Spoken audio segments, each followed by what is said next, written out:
以下呢個情景，你或者都會經歷過，想教仔仔踩單車，跌跌碰碰就少不免噶啦。但係每當佢一跌親擦傷少少，就即刻喊到收唔到聲，乜都話驚驚，仲唔敢再試添。有啲家長會喝令小朋友即刻收聲，有啲家長就會好有耐性咁安撫翻佢。不過講到絕招，就梗係轉移視線啦。只要你同小朋友講，不如我哋唔好踩單車咯，去食雪糕啦，大部分時候都會即時見效。但係你有冇諗過，咁樣做係咪真係可以幫助到小朋友處理好不愉快嘅經歷同情緒呢？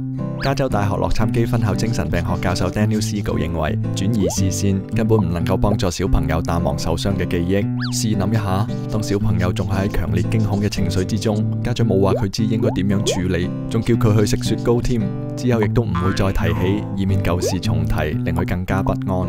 喺嗰一刻，小朋友好似冇事咁，但係其實驚慌嘅情緒根本冇梳理過，只係放埋咗喺一邊。有時呢啲恐懼感更加會遺留落嚟，甚至喺心入邊不斷咁累積，最終以其他形式浮現。例如小朋友會變得容易發脾氣、發噩夢等等，亦有可能因為少少事就會產生恐懼。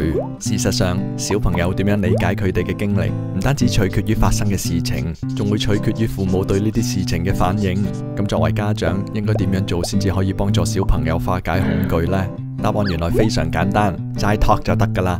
Dr. Siegel 建議父母可以同小朋友討論翻佢哋嘅經歷，幫佢哋理清事件嘅順序，並將感受同情緒用語言表達出嚟。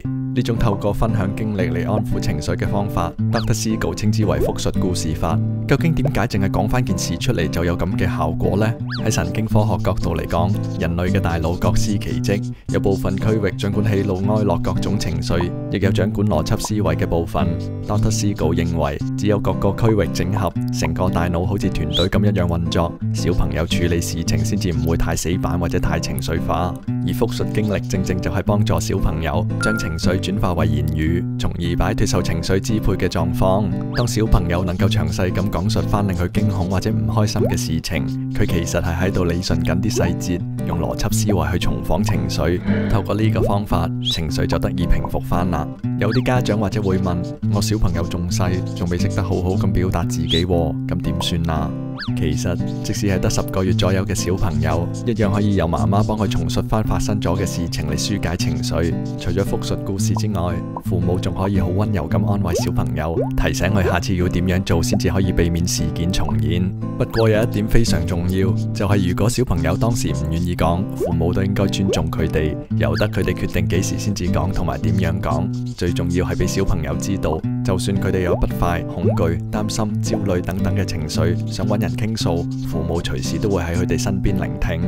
每個家長都希望保護自己嘅小朋友唔會受到任何嘅傷害，但係我哋同時都知道，喺子女嘅成長過程當中，必定會經歷到一啲艱難嘅時刻，佢哋會跌倒，會受到感情傷害，會受到驚嚇，會悲痛，亦都會憤怒。事實上，正正就係呢啲艱難嘅經歷，先可以促使佢哋嘅成長同埋認識呢個世界。與其極力保護佢哋免受挫折，不如幫佢哋將呢啲寶貴嘅經驗整合，並從中有所得着。如果你覺得今集嘅內容有用，請你撳 like 同 share，等我哋可以製作更多其他短片。